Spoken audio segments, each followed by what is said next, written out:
지금 이 순간 시장에서 가장 핫한 이슈를 국내 최고 전문가를 모셔 살펴보는 엠스타그램 시간입니다. 엠스타그램 정말 있는 계정이니까요. 지금 바로 팔로우 눌러주세요. 오늘의 주제 해시태그로 만나보겠습니다. 바로 통화정책 방향인데요. 2분기 한은과 또 연준의 통화정책 방향은 어떻게 될까요?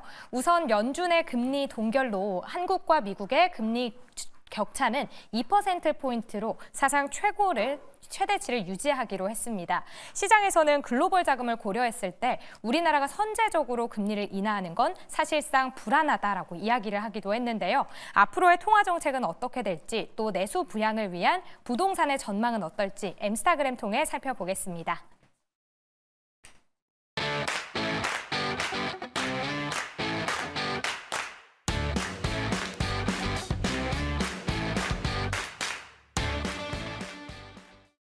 네, 급변하는 시장의 핫 이슈를 집중 분석하고 이에 대한 투자 전략까지 세워보는 시간입니다. 엠스타그램 코너죠. 자, 3월 FOMC 회의 이후에 시장의 분위기가 상당히 좀 긍정적으로 바뀌고 있습니다. 코스피 3,000 간다 이렇게 전망 밴드를 높인 증권사들도 나오고 있고요. 자, 반면에 우리 한국 시장 자체적으로 좀 보면 주식의 문제가 아니라 이 부동산 PF에 대한 이거 총선 왜 터지는 거 아니야? 또 이런 우려도 함께 나오고 있는 게 사실입니다. 자, 오늘 이 시간은요, 주식뿐만이 아니라 이 채권, 금리에 대한 이야기, 나아가서 이 국내 부동산 시장 이야기까지도 함께 나눠보도록 하겠습니다. 자, 상상인증권 리서치센터의 신월 투자전략팀장 모셨습니다. 안녕하십니까? 네, 안녕하세요. 반갑습니다. 자, 상상인증권 일단 코스피 밴드를 3,000으로 일단 제시를 했죠? 네. 그 얘기도. 네. 네, 전제 조건이 있습니다만은 네. 일단 그 가능성에 대해서 저희가 좀 내비쳤고요. 네. 아무래도 크게 두 가지를 볼 수 있겠습니다. 예. 수출의 회복 모멘텀이 작년 연말에 생각했던 것보다 좀 더 강하다라는 네. 측면이 있겠고요. 그에 따르는 실적 개선세가 확인이 될 경우, 네. 그리고 두 번째로는 기업 밸류 프로그램의 구체성이 좀 더 확인이 나올 된다라면은 네. 하단은 잡아지고 그리고 상승에 대한 상단 테스트는 좀 더 진행할 수 있다라는 점이 기본 베이스 시나리오가 되겠습니다. 저 코스피 3,000에 대한 이야기는 조금 있다가 저희가 집중적으로 또 살펴보도록 하겠고요. 자, 팀장님, 그런데 지금 뭐 찌라시라고 해야 되나요? 증권가 정보지에서 많이 지금 도는 이야기가, 물론 팀장님도 받아보셨겠지만 총선 이후에 부동산 PF 뭐 터진다. 네. 4월 위기설들 많이 나오고 있고요. 특히 이번에 PF는 시중은행은 좀 나름 안전한데 네. 이 금융권, 뭐 증권업계도 뒤숭숭하다. 이런 이야기가 계속 도는데 네. 현장에 계시잖아요. 이거 진짜 터집니까? 하고 이게 진짜 어느 정도 위험한 건지 네. 좀 알려주시죠. 네.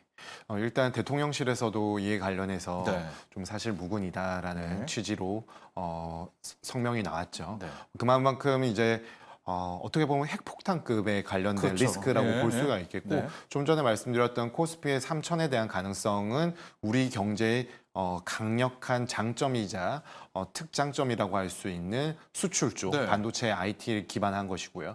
우리 경제의 약점이라고 한다라면은 네. 부동산에 치중되어 있는 가계 자산 그리고 지방 부동산에 대한 여러 가지 이슈들 네. 꼽을 수가 있겠습니다. 네. 특히나 PF 대출에 대한 부분들은 약 지금 130조 원대로 집계가 되고 있습니다만은 어떻게 보면은 그 은행 보험권을 제외한 증권업에 대한 부분들은 PF 대출의 규모가 한 자릿수 조 원대입니다. 네. 그러다 보니까 이런 대출에 대한 부분뿐만 아니라 여러 가지 관련된 보증에 대한 부분까지 함께 살펴봐야 되거든요. 네. 지금 신용 공여에 대한 부분들이 증권사가 집계되는 수치로만 약 20조 원 정도가 되겠고요. 네, 네.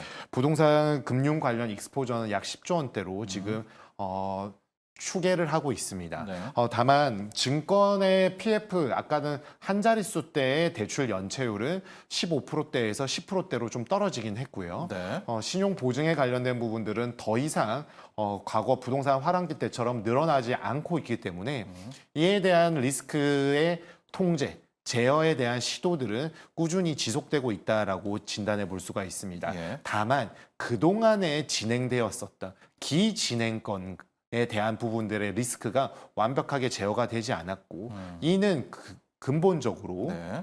과거의 부동산 화랑기 때 좀 더 공격적인 어떤 계약 조건에 의한 투자 집행, 그리고 기존 부동산 시장과 신규 부동산 시장 간의 가격 차이를 통해서 이 가격 차이 때문에 신규 부동산 수요자들이 유입이 되지 않고 있기 때문에 네. 이런 기투자 집행되어 있는 부동산 상품에 대한 소화 능력이 떨어져 있기 때문에 네. 부동산 PF 관련된 리스크는 상당 기간 잔존해 있을 가능성이 높다라고 보여지고요. 전체가 한 135조, 뭐 140조 잡는다 치고요. 네. 브릿지론 PF야 부실됐다고 쳐도 본 PF 이 PF 역시도 해결 네. 방법이 안 보이지 않는다. 아마 그게 이번에 4월 위기설, 뭐 4월 이후 위기설의 핵심일 것 같은데 네. 어떤 식으로 그러면 최상의 시나리오라고 할까요? 어떻게 이걸 처리를 해야 됩니까? 연착륙을? 네, 일단 본 PF 말씀 주셨는데요. 인허가를 받기 위해서는 본 PF가 집행이 안 되고요. 예. 인허가 때는 브릿지론을 주로 쓰게 됩니다. 네. 그 브릿지론 통해서 토지에 대한 매입과 인허가 절차가 끝나게 되면은 좀 더 신탁사나 시공사 이런 여러 가지 장치들을 통해서 본 PF에 대한 대주단을 구성하게 되고 큰 프로젝트에 대한 대출이 실행이 되는데 네. 지금 2023년도에 22년도 대비해서 인허가는 약 30% 예. 감소가 되었는데 본 PF와 연관되어있는 착공이 50% 이상 줄어들었습니다. 예. 즉 인허가를 해놓고 삽을 뜨지 못하는 공사를 시작하지 못하는 사업장이 너무 늘고 있기 때문에 이 본 PF에 관련된 부분들 뿐만 아니라 브릿지론에 대한 위험도까지 예. 높아져 있다라고 진단해 볼 네. 수가 있겠고요. 근본적으로 제가 좀 전에도 말씀드렸다시피 기존 부동산 시장, 주택뿐만 아니라 다른 부동산의 가격의 하방 압력이 조금 멈춰줘야 됩니다. 멈춰준다라는 것은 부동산 시장으로 자산 시장의 온기가 좀 퍼져줘야 되는데 부동산의 사이클이라는 것이 증시나 채권, 외환보다는 훨씬 길지 않습니까? 네. 한번 내리막으로 간 것을 되돌리기는 굉장히 어려운 부분을 우리나라뿐만 아니라 중국의 사례에서도 잘 알 수가 있습니다. 그러하다 보니까 정부가 지난해부터 각종 PF 금융 지원에 대한 부분들 대책을 내놓고 있음에도 불구하고 잘 전환되지 않고 있고요. 네. 지금은 좀 어느 정도 금융 지원을 통해서 연장하는 분위기에 있습니다만은 아무래도 시장에서는 일정 부분의 구조조정은 불가피한 것이 아니냐. 다만 전면적인 구조조정보다는 일정 제한적인 구조조정을 통해서 좀 악성에 대한 사업장은 정리를 하고 조금 지원을 통해서 회생 가능한 부분과 기존의 부동산 시장을 살릴 수 있는 시간의 그런 연장을 해본 다음에 다음 단계로 보자. 좀 모색할 가능성이 네. 높아 보입니다. 그렇습니다. 우리 팀장님도 얘기해 주셨지만 2010년 때 보면 괜히 시간 질질 끌다가 문제 더 악화시킨 경우가 많았었고요. 아프더라도 일단 선제적인 뭐 구조조정, 총선 후에도 단행할 건 좀 단행할 필요성이 있다. 이런 말씀도 함께 드리고 싶고요. 실은 부동산 PF만 없다면 지금 주식시장이 좀 마음 편한 게 이번에 3월 FOMC 좀 끝나고 나서 금리 인하 뭐 어쨌거나 네. 3번은 해준다. 그러니까 금리 떨어진다. 좀 이런 건 상당히 좀 긍정적이라고 볼 수 있겠죠. 네, 맞습니다. 네. 좋은 점과 네. 조금 조심해야 될 부분이 있는데 일단 시장은 좋은 점에 더 주목하는 네. 것 같습니다. 특히나 남은 6번의 FOMC에서 3번의 금리 인하를 할 수 있다라는 기존 연준의 입장이 이처럼 유지가 되었다라고 볼 수가 있겠고요. 4.6%의 점을 찍은 연준 인사들의 수가 9명으로 네. 늘어났습니다. 그러면 컨센이 거의 형성되었다라고 볼 수가 있겠죠. 네. 그들의 내부 의사 결정에 이견이 많이 줄어 있다라고 볼 수가 있겠고요. 이렇게 보면 좀 더 쉬울 것 같습니다. 네. 이제 6번의 FOMC가 남았는데 5월 달에 금리 인하한다라고 보는 시장 참가자는 거의 없잖아요. 한 6%? 네, 그러면은 그거 빼고 네. 5번의 FOMC에서 3번의 금리 인하를 한다라면은 네. 마지막에 하기보다는 한 번 하고 쉬어가고 효과를 한번 보고 그 다음에 할지 말지를 결정하는 그런 스텝 바이 스텝이 맞지. 네. 다 미루어 두었다가 5월, 6월에 미루고 7월까지 미루고 남은 9월, 9월에. 11월, 12월에 하기보다는 6월, 9월, 12월 이런 식으로 한 번 하고 쉬고 한 번 하고 쉬는 그런 스텝 바이 스텝의 가능성이 좀 더 높기 때문에 시장은 6월에 방점을 둔 것이고 네. 아무래도 시장 입장에서는 7월이나 9월 하반기에 금리 인하하는 것보다는 네. 상반기에 하는 것을 좀 더 선호하지 않습니까? 그런 측면에서 좋은 점이 많이 보입니다. 다만 유의해야 될 부분도 분명히 알아야 되는데 25년도에 연준의 기준금리 점도표가 3.9%로 네. 기존 3.6에서 0.3%포인트가 올랐고요. 네. 금리 인하 횟수가 기존엔 4회 정도 4회에서? 예상했는데 3회로 네. 줄어들었습니다. 이 말인즉슨 파월 연준 의장도 이 말씀을 하셨죠. 과거와 같은 저금리 시대로 돌아갈 가능성은 매우 낮다. 네. 그 말, 즉 점진적인 금리 인하를 통해서 물가와 고용 안정을 우리는 추구할 것이고 물가에 대한 경계심과 불확실성에 대해서 아직 안심할 수가 없기 때문에 네. 금리 인하의 속도를 과감하게 빨리 가는 것에 대해서는 아직은 단언하기가 네, 좀 어렵다. 어렵다라고 볼 수가 있겠습니다. 자, 그래도 시장은요, 이 6월 금리 인하만큼은 이건 전형적인 보험성 금리 인하다.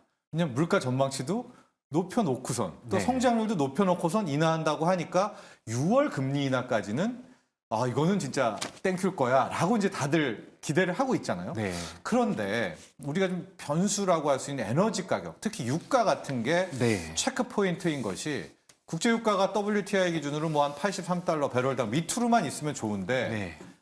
좀 어제 뭐 비극도 있었고 다시 오늘 지금 푸틴도 우크라이나와 또 뭔가 좀 하려고 하고 이런 모습 때문에 판에 하나 유가가 그러면 안 되겠지만 또 튀어버린다면 지금 우리가 6월이야 뭐 보험성 금리 인하 이게 다시 물가 자극할 수 있는 거 아닙니까? 이 에너지 가격 변수라는 게. 맞습니다.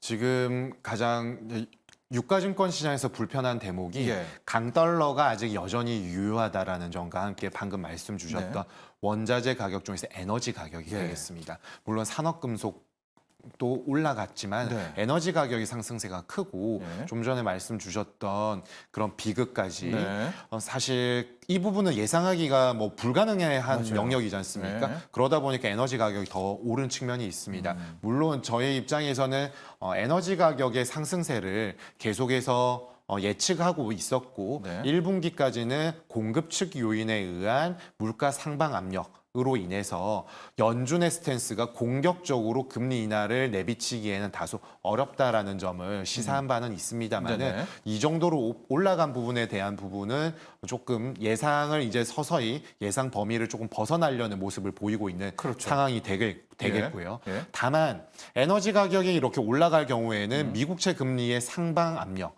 그러니까 하단을 잡아주고 상승에 대한 모멘텀을 자꾸 제공할 수가 있습니다. 네. 다만 최근 들어서 이렇게 되는 가장 연결고리는 유가가 올라서 소비자 물가 지수의 오르고. 상승으로 예. 전이되는 것에 대한 경계심이 크지 네네. 않습니까? 예. 다만 최근 들어서 이제 에너지 가격 중에서 유가를 제외한 네. 천연가스의 가격 상승세는 좀 제어가 되고 있는 모습입니다. 그러니까요. 천연가스는 폭락 수준이에요. 네. 그러니까 거의 뭐 9달러, 10달러 갔던 게 지금 거의 1달러, 2달러 때죠. 네. 그러다 보니까 이제 물가 상승률에 유가가 영향을 미치는지 천연가스가 영향을 미치는지를 조금 살펴봤습니다. 예. 그랬더니 최근 네. 10여 년간 예. 물가 상승률의 유가와 천연가스 가격 간의 상관관계를 살펴보니 네. 유가 대비 천연가스의 상관계수가 훨씬 더 높은 상황입니다. 이거 저 CG 보면 될 것 같아요. 네, 네네. 지금 공급 측 요인에 대한 물가 상승 압력은 헤드라인 CPI를 볼 수가 있지 않습니까? 유가 대비 천연가스의 상관계수가 훨씬 높은 상황이고요. 네. 결국에는 근원 물가로 이게 전이가 되는지를 살펴봐야 되지 않습니까? 네. 그러한 측면에서 천연가스가 유가보다 이 측면에서도 더 높다라는 측면은 유가가 올라가서 불편한 점은 있지만 네. 그 연결고리에 소비자 물가의 상승 압력은 천연가스의 최근 하락세로 인해서 제어가 될 수 있다라는 시사점을 좀 뽑아볼 수가 있겠습니다. 이건 정말 저도 새롭게 아는 사실인데요. 저는 당연히 국제유가, 유가가 소비자 물가, 그게 근원이든 헤드라인이든 네.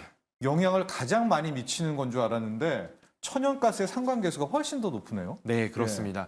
그러니까 헤드라인 CPI가 꾸준히 응축이 되어야만 예. 코어 CPI로 가게 되는데 그 유가의 최근의 반등은 분명히 국채 금리에는 상승 압력을 네, 자극하는 건 이지만 맞지만 소비자 물가와 연준의 통화 정책에 연결되는 고리에 있어서는 유가보다는 천연가스를 확인하는 것이 좀 더 유의미하다라는 점을 착안해 볼 수가 있겠습니다. 근데 지금 천연가스는 거의 바닥도 완전히 대바닥권에서 있으니까 상당 부분 물가의 자극에서도 조금 더 우리가 완충작용을 할 수 있겠다. 네.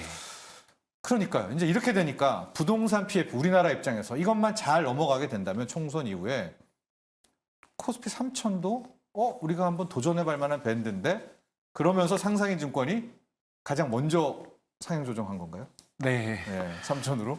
타사의 사례를 뭐 완벽하게 알 수는 없습니다만 네네. 저도요. 예, 이때 3000을 갔습니다. 네. 네. 저희가 생각하는 밴드의 상단은 PBR 1.1배를 네. 적용해서 3050까지 열어두는 상황이고요. 예. 기본 베이스 시나리오는 2900포인트입니다. 다만 좀 전에 처음에 서두에 말씀드린 것처럼 기업 밸류업 프로그램이 단순한 총선용 이벤트가 아니라 일본의 사례를 벤치마크하면서 저 PBR 고 ROE 종목에 대한 관심도가 높아진다라는 측면은 코리아 디스카운트의 해소 의지가 그렇죠. 지속적으로 나올 가능성이 높다라는 점을 나타내고요. 예. 이 코스피의 스윙폭이죠. 레인지 내에서의 스윙폭이 하단이 항상 빠질 때마다 올리기가 굉장히 어려웠던 측면들이 있었는데 예. 이러한 프로그램이 정부의 정책적인 의지가 지속적으로 표출이 될 경우에는 네. 하단에 대한 부분을 잡아줄 수 있다라고 말씀드리겠습니다. 네. 거기에 핵심은 결국 돌고 돌아서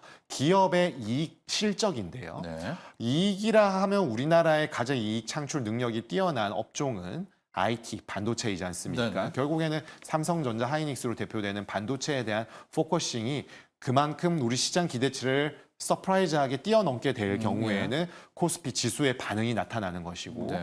아무리 많이 번다고 하더라도 실적 확인이 조금 예상보다 미진할 경우에는 떨어지기 마련인데요. 네. 지금 나타나는 흐름들은 네. 엔비디아 GT 시발 AI 기대감이 계속 유효한 상황에서 통화 정책의 영향력도 좀 벗어나 있는 상황이었고요.